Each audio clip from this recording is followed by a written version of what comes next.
ನಮಸ್ತೆ ಮಿತ್ರರೇ, ಇವತ್ತು ಯಾವುದೇ ಒಂದು ಬೇಳೆಯನ್ನು ಉಪಯೋಗಿಸದೆ ಒಂದು ರುಚಿಕರವಾದ ಸಾರು, ಅದರೊಟ್ಟಿಗೆ ಒಂದು ಹೆಲ್ದಿಯಾದ ಬೀಟ್ರೂಟ್ನ ಚಟ್ನಿ ಸೂಪರ್ಬ್ ಆಗಿರ್ತದೆ. ಅನ್ನದೊಟ್ಟಿಗೆ ಸಾಕ್ತದೆ. ಈ ಒಂದು ಬೇಳೆ ಇಲ್ಲದ ಸಾರನ್ನು ನಾವು ಇಡ್ಲಿಯನ್ನು ಮುಳುಗಿಸಿ ಸಹ ತಿನ್ಬೋದು. ಹಾಗಾದರೆ ಈ ಒಂದು ಟೇಸ್ಟಿಯಾದ ಸಾರು ಹಾಗೂ ಬೀಟ್ರೂಟ್ನ ರುಚಿಕರವಾದ ಚಟ್ನಿ ಹೇಗೆ ಮಾಡೋದನ್ನು ನೋಡೋ ಮೊದಲು ಯಾರೆಲ್ಲ ನನ್ನ ಚಾನಲನ್ನು ನೋಡ್ತಿದ್ದೀರಿ, ಯಾರೆಲ್ಲ ಇನ್ನು ಸಬ್ಸ್ಕ್ರೈಬ್ ಮಾಡಿಲ್ಲ, ದಯವಿಟ್ಟು ಸಬ್ಸ್ಕ್ರೈಬ್ ಮಾಡಿ ಸಪೋರ್ಟ್ ಮಾಡಿ ಅಂತ ಹೇಳುತ್ತಾ ಬನ್ನಿ ಈ ಒಂದು ಸಾರನ್ನು ಕ್ವಿಕ್ಕಾಗಿ ಮಾಡಲಿಕ್ಕೆ ಆಗ್ತದೆ. ಹೇಗೆ ಮಾಡೋದು ಅಂತ ನೋಡೋಣ. ನಮಸ್ತೆ ಮಿತ್ರರೇ, ಇವತ್ತು ಎರಡು ಬಗೆಯ ವೆಜ್ ಐಟಮ್ಸ್ ಅಂದರೆ ಒಂದು ಸಿಂಪಲ್ ಆದ ಬೇಳೆ ಹಾಕದ ಸಾರು ಈ ಇಡ್ಲಿಗೆ ಸಹ ಖುಷಿ ಆಗ್ತದೆ, ಅನ್ನಕ್ಕಂತೂ ಸೂಪರ್ಬ್ ಆಗ್ತದೆ. ಅದಕ್ಕೆ ಏನು ಹೆಚ್ಚಿನ ವಸ್ತುಗಳೇ ಬೇಡ. ಒಂದು 3-4 ಟೊಮ್ಯಾಟೊ ಇದ್ರೆ ಸಾಕು. ಇದೀಗ ಇಬ್ಬರಿಗೆ ಮಾಡೋದಾದ್ರೆ ನಾನು 3 ಟೊಮ್ಯಾಟೊ, 2 ನೀರುಳ್ಳಿ ನೋಡಿ, ಒಂದು 5 ಕಾಯಿ ಮೆಣಸು, ಒಂದು ರೆಡ್ ಚಿಲ್ಲಿ ಮತ್ತು ಸ್ವಲ್ಪ ಕರಿಮೆಣಸು ಮತ್ತು ಒಂದು 3 ಚಮಚದಷ್ಟು ಸಾಂಬಾರ್ ಪೌಡರ್ ಇದ್ರೆ ಸಾಕಾಗ್ತದೆ. ಈಗ ಇಲ್ಲಿ ಇದೊಂದು ಬೀಟ್ರೂಟ್ನ ಒಂದು ರುಚಿಕರ ಚಟ್ನಿ. ಇವತ್ತು ನಮ್ಮ plate full of veg curries ಅಂದರೆ ಈ ಒಂದು ಬೀಟ್ರೂಟ್ನಿಂದ ಒಂದು ರುಚಿಕರವಾದ ಚಟ್ನಿ ಮಾಡೋಣ. ಒಂದು ಬೀಟ್ರೂಟನ್ನು ಈಗ ನಾನು ಸಿಪ್ಪೆ ತೆಗೆದು ತುರಿದುಕೊಳ್ತೇನೆ. ತುರಿದುಕೊಂಡ್ರೆ ತುಂಬ ಚೆನ್ನಾಗಿ ಬರ್ತದೆ. ಆಮೇಲೆ 1/2 ಚಮಚದಷ್ಟು ಉದ್ದಿನ ಬೇಳೆ, 1/4 ಚಮಚದಷ್ಟು ಸಾಸಿವೆ, 1/4 ಚಮಚದಷ್ಟು ಮೆಂತೆ, ಒಂದು 3 ಅಥವಾ 2 ನಿಮಗೆ ಬೇಕಿದ್ದಷ್ಟು ಉದ್ದ ಮೆಣಸು ಅಂದರೆ ಬ್ಯಾಡ್ಗೆ ಮೆಣಸು, ಖಾರ ಆಗಬಾರ್ದು ಹೆಚ್ಚು, ಕರಿಬೇವಿನ ಸೊಪ್ಪು, ಒಂದು ಚಿಟಿಕಿಯಷ್ಟು ಬೆಲ್ಲ, ಮತ್ತು ಇಲ್ಲಿ ಒಂದು ಸಣ್ಣ ತುಂಡು 2 ಪೀನಟ್ ಸೈಜ್ ಇದ್ದು ಈ ಹುಳಿ. ಇದಕ್ಕೆ ಸ್ವಲ್ಪ ನೀರು ಹಾಕೊಂಡಿಡೋಣ. ಇನ್ನು ಹಿಂಗು. ಈಗ ಮೊದಲಿಗೆ ಈ ಬೀಟ್ರೂಟ್ನ ಸಿಪ್ಪೆಯನ್ನು ಸುಲಿದು ತುರಿದುಕೊಳ್ಳೋಣ.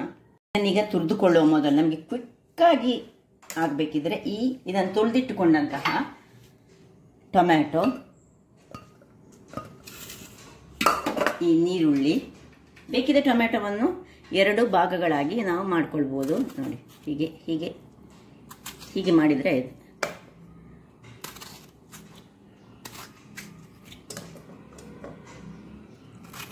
ಕ್ವಿಕ್ಕಾಗಿ ಒಂದು 20 ನಿಮಿಷದೊಳಗೆ ಸಾರು ಮತ್ತು ಚಟ್ನಿ ರೆಡಿ ಆಗ್ತದೆ. ನೋಡಿ, ಇದನ್ನು ಸಹ ಹಾಗೆ ನೋಡಿ, ಹೀಗೆ 4 ಭಾಗಗಳಾಗಿ 2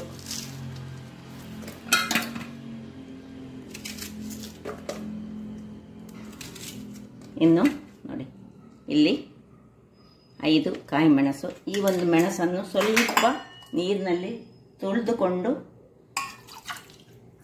ಇದರಲ್ಲಿಲ್ಲದೆ ಇದನ್ನು ಸಹ ಹಾಕ್ಕೊಳ್ಬೇಕು. ಇನ್ನು ಕರಿ ಲೀವ್ಸ್, ಇದು ದಂಟು ಬೇಡ, ಖಾಲಿ ಕರಿ ಲೀವ್ಸು. ಕೊತ್ತಂಬರಿ ಸೊಪ್ಪಿದ್ರೆ ಕೊತ್ತಂಬರಿ ಸೊಪ್ಪು ಹಾಕ್ಕೊಳ್ಳಿ. ಇನ್ನು ಒಂದಿಷ್ಟು ಮುಳುಗುವಷ್ಟು ನೀರು ಹಾಕಿ ಇದನ್ನೆಲ್ಲ ನಾವು ಗ್ಯಾಸ್ ಉರಿಸಿಕೊಂಡು ಕುಕ್ಕರ್ನ ವಿಸಿಲ್ ಇಟ್ಟುಕೊಂಡು ನಾವು ಇದನ್ನು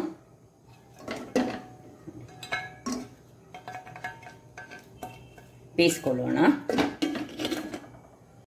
ಈಗ ಬೀಟ್ರೂಟನ್ನು ನಾನು ಇದರ ನೋಡಿ ಒಳ್ಳೆ ಸುರಿಗೆ ಸಿಪ್ಪೆ ತೆಗೆದುಕೊಳ್ತೇನೆ. ಆಮೇಲೆ ತುರಿದುಕೊಳ್ತೇನೆ. ತುರಿದಾದ ಮೇಲೆ ನಿಮಗೆ ತೋರಿಸ್ಕೊಡ್ತೇನೆ. ವೀಕ್ಷಕರೇ, ಇಲ್ಲಿ ನೋಡಿ, ತುರಿದೆಲ್ಲ ರೆಡಿ ಆಯಿತು. ಇಷ್ಟು ಬೇಕು ನಮಗೆ ಚಟ್ನಿಗೆ. 2 ಇದ್ದರೆ ತುಂಬ ಆಗ್ತದೆ. ಇದು ಈಗ ನಾನು ಒಂದು ದೊಡ್ಡ ಬೀಟ್ರೂಟ್ ತೆಗೆದುಕೊಂಡು ಇಲ್ಲಿ ನಾನೊಂದು ಪ್ಯಾನ್ ಇಟ್ಕೊಂಡಿದ್ದೇನೆ. ಪ್ಯಾನಿಗೆ ಚೂರು ಜಸ್ಟ್ ಒಂದು ಅರ್ಧ ಚಮಚ ಸಾಕು ತುಪ್ಪ ಹಾಕ್ಕೊಂಡು ಇದನ್ನು ಸ್ವಲ್ಪ ಬಾಡಿಸಿಕೊಳ್ಳೋಣ.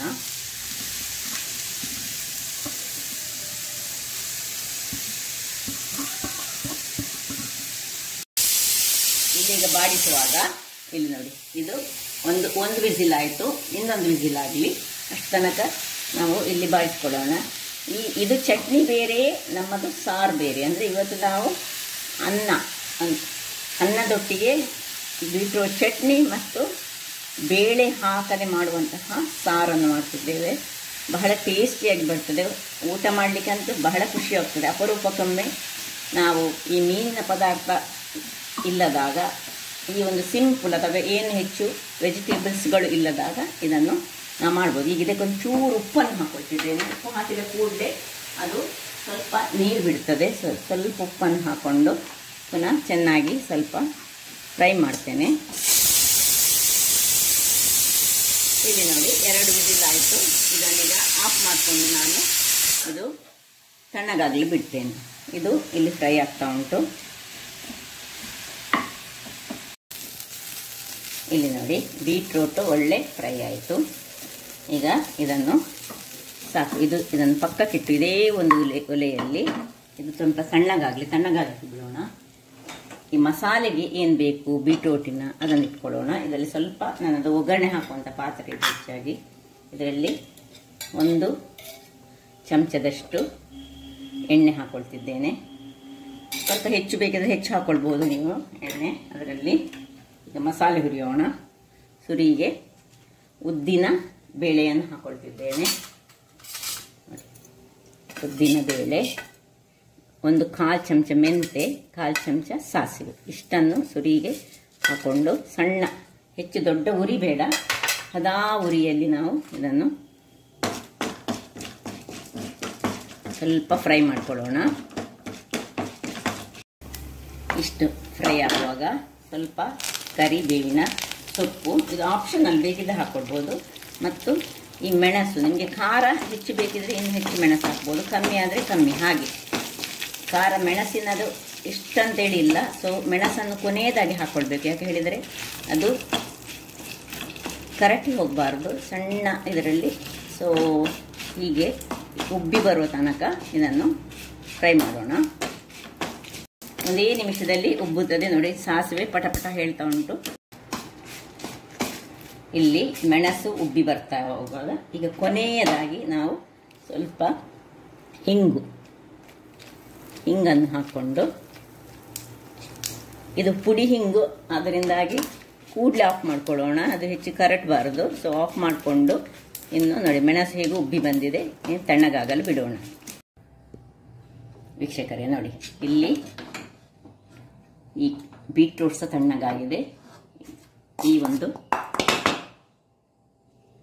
ಮಸಾಲೆ ಸಹ ಸಣ್ಣದಾಗಿದೆ. ಈಗ ಒಂದು ಮಿಕ್ಸಿ ಜಾರ್ ತೆಗೆದುಕೊಳ್ಳೋಣ. ಮಿಕ್ಸಿಯಲ್ಲಿ ಮೊದಲಿಗೆ ನಾವು ಈ ಒಂದು ತಣ್ಣಗಾದಂತಹ ಮಸಾಲೆ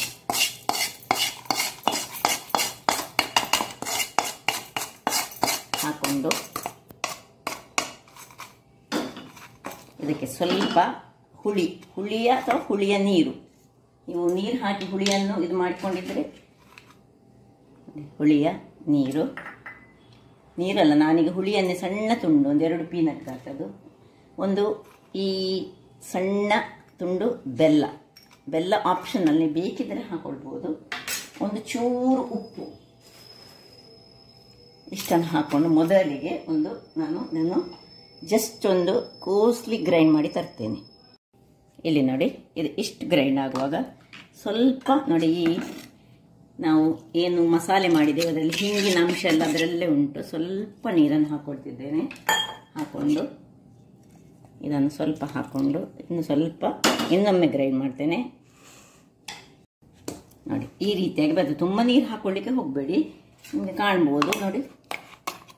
ಇಷ್ಟು ಪರಿಮಳ ಹೇಳಿದೆ, ಸೂಪರ್ ಪರಿಮಳ ಉಂಟಿದೆ ಈ ಮಸಾಲೆ, ಇದರದ್ದು ಪರಿಮಳ. ಈಗ ಇದನ್ನು ಈ ಒಂದು ತಣ್ಣಗಾದಂತಹ ಇದನ್ನು ಇದರಲ್ಲಿ ಹಾಕೊಂಡು ನೋಡಿ, ಡ್ರೈ ಉಂಟು, ನೀರು ಸಹ ಏನಿಲ್ಲ ಇದರಲ್ಲಿ. ಸ್ವಲ್ಪ ಉಪ್ಪು ಹಾಕುವಾಗ ನಾವು ಫ್ರೈ ಮಾಡುವಾಗ ಯಾವಾಗಲೂ ನೀರು ಬರ್ತದೆ, ನೀರು ಬಿಟ್ಟು ಕೊಡ್ತದೆ.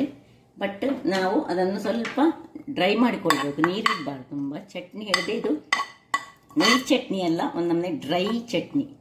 ಸೊ ಎಲ್ಲವನ್ನು ಹಾಕ್ಕೊಂಡು ಈಗ ಇದಕ್ಕೆ ಇನ್ನು ಏನು ನೀರನ್ನು ಹಾಕ್ಕೊಳ್ಳಿಕ್ಕೆ ಇಲ್ಲ.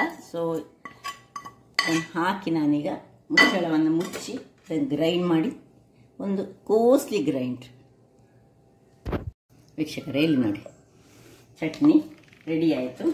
ಈಗ ಇದಕ್ಕೊಂದು ಒಗ್ಗರಣೆ ಬೇಕು. ಒಗ್ಗರಣೆ ಹಾಕುವ ಮೊದಲು ನಾನು ಇದನ್ನು ಇದಕ್ಕೆ ಶಿಫ್ಟ್ ಮಾಡಿಕೊಳ್ತೀನಿ. ಟೇಸ್ಟಿಯಾಗಿ ಬರ್ತದೆ ಮತ್ತು ಆರೋಗ್ಯಕ್ಕಂತೂ ಬಹಳ ಉತ್ತಮವಾದ ಒಂದು ಚಟ್ನಿ, ಸೈಡ್ ಡಿಶ್ ಆಗಿ.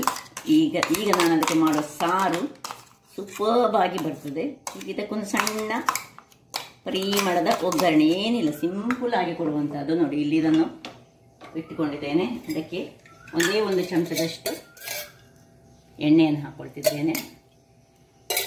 ಇನ್ನು ಕರಿಬೇವಿನ ಸೊಪ್ಪು ಸ್ವಲ್ಪ ಹಾಕೊಳ್ಳೋಣ. ನಿಮಗೆ ಒಗ್ಗರಣೆ ಬೇಡದಿದ್ರೆ ಒಗ್ಗರಣೆಯನ್ನು ಸ್ಕಿಪ್ ಮಾಡ್ಕೊಳ್ಬೋದು. ಬಟ್ ಒಗ್ಗರಣೆ ಹಾಕಿದರೆ ಅದಕ್ಕೊಂದು ಪರಿಮಳವೇ ಬೇರೆ. ನೋಡಿ, ಆಯಿತು. ಇನ್ನು ಸ್ವಲ್ಪ ಹಿಂಗು, ಆಗಾಗ ಆಫ್ ಮಾಡಿಕೊಂಡು ಹಿಂಗನ್ನು ಹಾಕೊಂಡ್ರೆ ಆಯಿತು.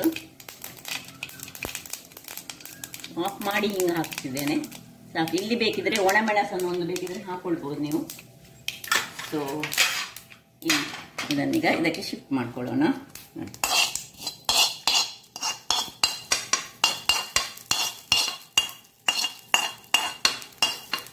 ಘಮಘಮಿಸುವ ಪರಿಮಳವಾದ ಒಂದು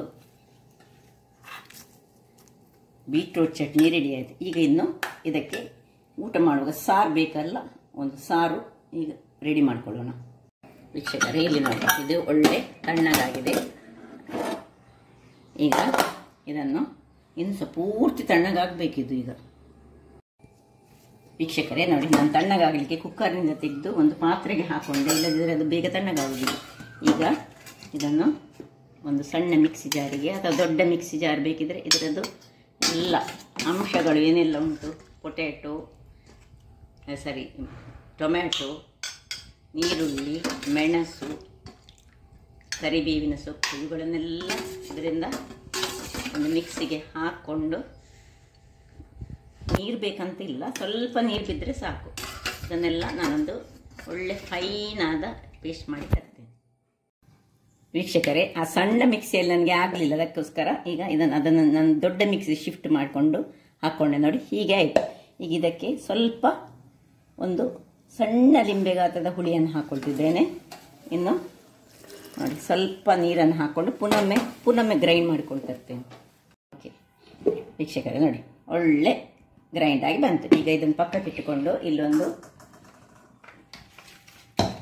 ಬಾಣಲೆಯನ್ನು ಬಿಸಿಯಾಗಲಿಕ್ಕೆ ಇಟ್ಟಿದ್ದೇನೆ. ಬಾಣಲೆಗೆ ನಾನು 1-2 ಚಮಚದಷ್ಟು ಎಣ್ಣೆಯನ್ನು ಹಾಕ್ಕೊಳ್ತಿದ್ದೇನೆ. ಇದು ನಿಮಗೆ ಬೇಕಿದ್ದಷ್ಟು ನೀವು ಹಾಕ್ಕೊಳ್ಬೋದು ಎಣ್ಣೆ.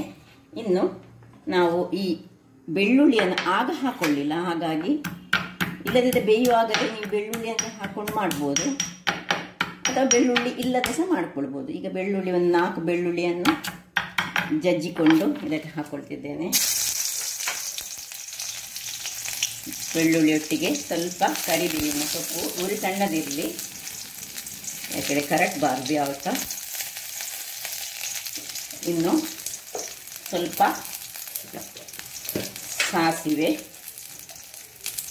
ಸಾಸಿವೆಯನ್ನು ಹಾಕೊಳ್ಳೋಣ. ಹಿಂಗು, ರುಚಿಗೆ ತಕ್ಕಷ್ಟು ಹಿಂಗು ಹಾಕ್ಕೊಂಡು, ಸ್ವಲ್ಪ ಇಲ್ಲಿ ಬೇಕಿದ್ರೆ ಉದ್ದ ಮೆಣಸನ್ನೊಂದು ಹಾಕೊಳ್ಳೋಣ. ನೋಡಿ, ಒಂದು ಉದ್ದ ಮೆಣಸು ಹಾಕ್ಕೊಂಡೆ. ಮಸಾಲೆ ಇದರಲ್ಲಿ ಒಗ್ಗರಣೆ ರೆಡಿ ಆಯಿತು. ಇನ್ನು ಏನು ನಾವು ಪೇಸ್ಟನ್ನು ಮಾಡಿಕೊಂಡಿದ್ದೇವೆ ನೋಡಿ, ಅದನ್ನು ಇದಕ್ಕೆ ಶಿಫ್ಟ್ ಮಾಡ್ಕೊಳ್ಳೋಣ.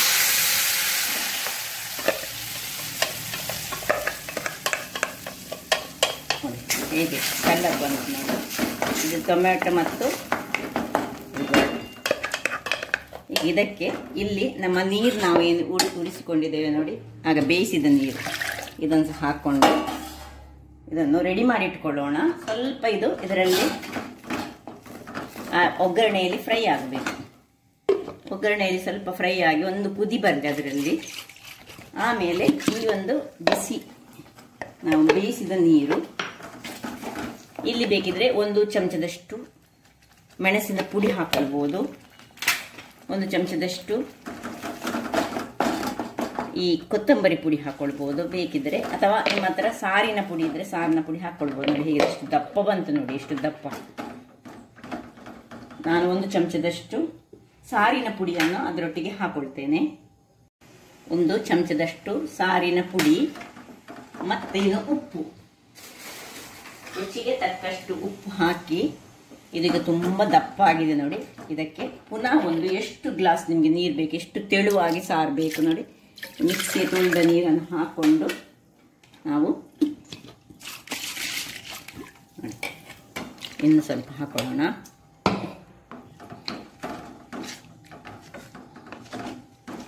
ಇಷ್ಟು ದಪ್ಪದಲ್ಲಿ ಬಂತು. ಇನ್ನು ಸಹ ನೀವು ಇದು ಎಷ್ಟು ನಿಮಗೆ ತೆಳು ಎಷ್ಟು ಬೇಕು ಅದು ನಿಮ್ಮ ಖುಷಿ.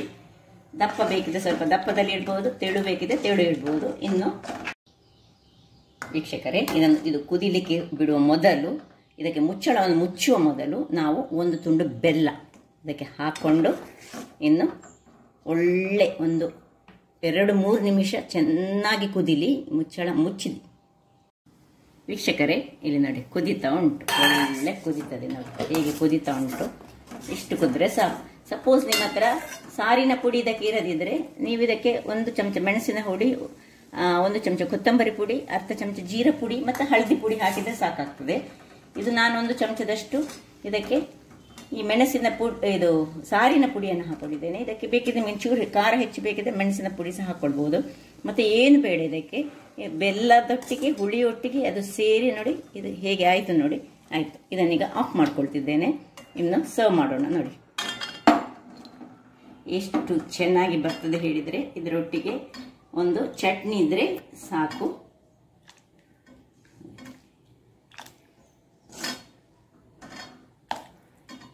ಅನ್ನದೊಟ್ಟಿಗೆ ಕಲಸಿ ತಿನ್ನಲಿಕ್ಕಂತೂ ಸೂಪರ್ಬ್ ಆಗಿರ್ತದೆ. ಅದರೊಟ್ಟಿಗೆ ನಮ್ಮ ಬೀಟ್ರೂಟಿನ ಚಟ್ನಿ ಸಹ ರೆಡಿ ಉಂಟು ನೋಡಿ.